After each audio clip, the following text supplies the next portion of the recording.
And the charging, Munu saying good, and the charging, Maketo is good, at the charging, Wimbir Wapins, at the charging, killing it. Pullo Pullo Pullo Pullo Pullo Pullo, Maketo youth, I bungo shit in a Pullo,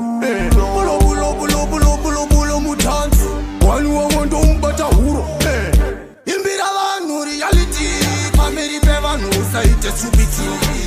Mashongo magunge manachisi Urotengwa nema afuka wanza matrikisi Himbira vanu, teko boa vanu Mafanzi varukudedzera pulone ngoma vanu Itaseni, ndinorasa unu yangu Vayetanza panandipa muganu Pullo Pullo, zokorotsa Inini ndakazvarirwa kufatsa Andimbonyatsa Zvavakaita, sindingambotatsa Pullo, iwe Pullo Ingoma ukasaisa nobatwa huro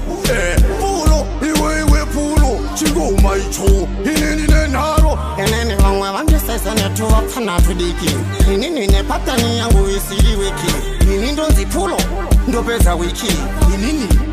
ndoita sikirikati handisilo ngomba wilo Ngoma ndinyore nebepa nebhilo Tonga matsaga kunge faro Risauti kana ndaimba Pullo, Pullo Inini ndova bata huro 116 kunge chibharo Kalisi, ine naro Girinedi Pullo Pullo Pullo Pullo Pullo Pullo Maketo yuti vaku shizera Pullo Pullo Pullo Pullo Pullo Pullo Pullo Kalisi, chisukati nenharo Iwe kalisi Inene ngoma ndinesu matrikisi Ngoma ito, kubata kumasikisi Toliwane ngoma kunge mazepinekisi Girinedi, youngest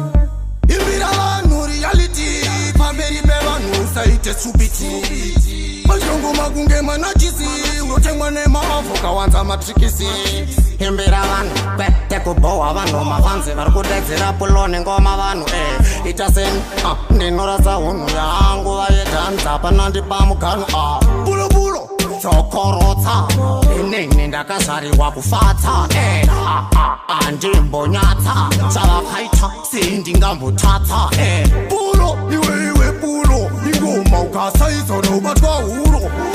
Pullo, iwe Pullo Chingoma icho, inini nenharo I'm the youngest, the shootest, the goodest, the hottest, the peacest, the toothpaste,